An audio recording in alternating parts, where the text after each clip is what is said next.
Hey there, welcome. I'm excited for today's episode because we're going to talk about how you can use AI to make your content even better. Make your courses better, make your marketing better, make your emails better. Everything that you're working on can be improved or at least evaluated, and I'll get into that a little bit more in this episode. So let's get to it. Welcome to the Course Creators HQ podcast, helping you navigate the latest techniques for creating and marketing online courses. And now, here's your host, Julie Hood.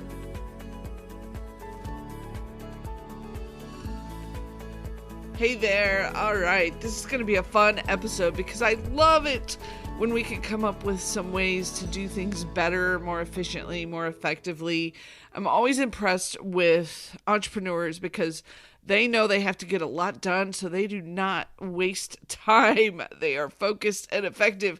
And that's one of the things I wanted to share with you today is a new summit that is for free that you can jump into. It's the AI for Business Summit, and it's coming up at the end of January in 2025. So if you're listening to this episode, be sure and go catch the free summit, jump on the list, and you can catch my presentation. I did one about some tools that you can use specifically related to course creation and how they can help you with that. So I hope you'll jump into the AI for Business Summit and check out that link in the show notes. So before we get going, though, there's a few things that I do want to mention. Whenever I talk about AI, I always like to put these things out there, and you've probably heard them before, but it's important to talk about. Number one, please don't ever use it raw, like where you ask a question and you just copy and paste what you get. You always want to go back and check the sources for what the AI tools are giving you. And here's why. I had an experience, it was early on, so hopefully they fixed this. But I asked for like 5 different ideas, and the AI gave me 4. And when I went to go check the sources, the 4 ideas that it gave me were exactly from somebody's blog post. Now, it had rewritten the content, so it wasn't directly copied, but the 4 ideas were the same, and it was too close for me. It was too close to actually feeling like it was using the 4 ideas from that blog post. So I always want to be a little bit careful about what I get from AI because it may not be cleaning up enough to make me happy, and it may come a little too close to copying. So I try to be careful about that. I also want you to put in your own words, your own stories, your own spin, and take out some of the jargon sometimes that it will use. And also make sure you're watching for hallucinations, which hallucinations are sometimes if AI doesn't know, it just makes something up. And sometimes they're super obvious, you'll catch it. But you do kind of want to pay attention and make sure, like if something seems a little off, check it out. Also, don't give AI any content that you would not want to be shared out with other people. So if you put something into it, you're feeding it and it could maybe share it with someone else. So, and then the last thing, I saw it do this the other day and I wanted to make sure I mentioned it. If it makes up a testimonial for you, make sure you replace it with a real one. So obviously, so just get all those cautions out of the way. And then once you get past that, you know what to look for, you know what you're doing, then you can jump in and get some really good help and some really good advice as you are moving forward. So here are 8 different places where AI can not only save you time, but maybe even give you better content than if you were trying to come up with all these ideas by yourself. So the first one is subject lines for your emails, because you need them to be like short and snappy, and they want some curiosity and intrigue. So write out like a long version and then say, rewrite this and make it better, make it more curiosity building, make it more intriguing, make it more persuasive. Like get all those adjectives that are describing how you want it to be, and then see what it comes up with. And then have it give you some more ideas if you don't get something you like. Keep asking. Keep tweaking until you get what you want. The second one is to help you actually write those emails. So especially if you can give it enough details and enough specifics that it can elaborate on what you've given it. Some of the emails that I've gotten have been pretty good. I was impressed, but it all goes back to what you're asking for. So make sure you're asking for the right thing. Whether you want it to be funny or you want it to be persuasive or you want it to be intriguing, like you have to tell it how to pull it together for you. And then the third one is have it help you work on your sales pages for your courses and your coaching. And don't say like, write me a sales page, because it's too big, too generic, too much. But have it help you with individual sections. So maybe it's helping you with the headline, and then you move on to the intro paragraph and you describe like, here's how I want people to feel when they read this, and help you come up with the right hooks to pull people in, and then help you describe your different modules. So work on it a piece at a time, and I think you'll have much more luck with getting good content from the AI tools. And then number 4, make sure you use it to help you name your courses and your products. And, it never gets tired. You can just keep asking for more ideas and more titles and more subtitles. And usually what ends up happening for me when I do this brainstorming is I pull from different pieces. So I'll be like, ooh, I like that word and I like this word, and let's put that together. And then we'll pull this phrase for the subtitle.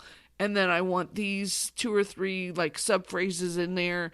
And in the process of doing all of that brainstorming, I come up with something that I really like. So it usually never gives me the exact thing that I want, but when I add my own spin and do my own analysis, I come up with something I really like. So use that to help you name your courses and your products. Number 5, name those lead magnets. Oh my goodness, those are so important to get people to opt into your list, and you want them to be interesting. You need them to be curiosity building. So have it help you give the titles and the subtitles. You know what you want to share, and hopefully you have some ideas about what the hook should be, but then have it help you name it. And if you don't, just a little bonus tip here. Ask it what some of the biggest questions and obstacles are, and use that to build your lead magnet. I get some really outstanding information when I do that. Okay, number 6. Use it to make your landing pages. So these are your pages maybe where people are opting in for that lead magnet you just created. Have it help you make that landing page more interesting, more intriguing. Tell it you want it to convert better, and have it give you ideas on what you could do. And just changing up some of the phrases, we've noticed, can make bigger differences than you would think. So use your AI tools to help you make those landing pages even better and help you figure out what are some of the things that you could try. So maybe you start doing some testing of sending some traffic to this page and then sending traffic to this page, and see which one works better. So you can have the AI tools helping you create the 2 pages and make them different. Number 7, have it help you write your course outline. I mean, seriously, have it give you some initial steps. Now, obviously, it's not going to be how your course is going to end up, because you want to be using your framework and your ideas. But rather than having to deal with that blank page of where do I start, it will trigger and inspire you when you say, my course explains how to do X. What are the 6 steps that I should use to help someone accomplish that, and see what it gives you. And then you may go through that and you're like, okay, steps 1 and 2 are pretty good. It's missing step 3. Step 4 I don't like, so we're going to throw that one out and replace it with this other thing that I do that's unique to me. So it's just getting your brain inspired and getting your creativity going. I'm always impressed with how much further I get when I start with that. And it's not the intention that, oh, this tool is going to write my course for me. That's not the intention. The intention is that it's going to get you started down the right path, and then you're going to make it your own. So that's number 7, is to help you write your course outline. And actually, I'll put the link in the show notes. There's a free tool out there from Kajabi that will actually start your outline for you. And it helps with a bunch of these different pieces, the free tool. So I will put that link out there for you so you can go and play with it and see what you get. Some of it might be a little generic, but it'll get you started. And then number 8, help you with a specific course lesson. So sometimes I'll get stuck on like, I wonder what's the best way to present this or the best way to teach this. And so then I will ask the AI tools, like, help me present this in a way that will be the best for the students, or help me figure out how to teach this concept, and use the ideas that you get to expand and do even more with your content. So you can see there's so much here that can use to make your life better and make some of this come together even more quickly for you. And then I'll share one more thing that I think every one of my clients who jump on this, they're always like, oh, I'm so glad I listened to you. So there's a tool called Cast Magic that they are using, and it is one of my very favorites for pulling out your best content from whatever it is that you're creating regularly, like audios or videos. So you do have to feed it content. So you're going to feed it an audio, you're going to feed it a video that you've recorded. Like I could feed it this podcast, and then it will crank out so much for me and so much that my clients use. In fact, it could even give me a title. It can give me the SEO keywords. It can give me a newsletter. It can give me a blog post. It can pull out specific sections to use for marketing reels and posts. So it's got LinkedIn posts and Twitter posts and thread posts. And then if you have video, this is how one of my clients is using it. She uses it to put together her videos that she then shares on Instagram. So it will actually, the studio will pull out some things. So it's such an incredible tool. The link is in the show notes, or you can go to coursecreatorshq.com/castmagic and play with it. You get a free trial to test things out and see what you come up with and like play with the different options. And then sort of related to this, if you have Kajabi, I don't know if you know this, but it does have an AI creator tool that says, give it a video and it'll create 40 pieces of marketing content for you. So 40 different pieces of content to market with. So these tools are getting incredible as far as what they can accomplish for us. So I hope you've been inspired to try out a few of them, inspired to use them in a few new ways, and that you can jump into the AI for Business Summit to get even more ideas for moving forward in the year ahead. And let's use these tools. Let's make them be our efficient ways to get things done. So you get better and better the more that you play with them, and the more you use them. You'll be surprised at how much more efficient you can get with some of those things that are taking forever.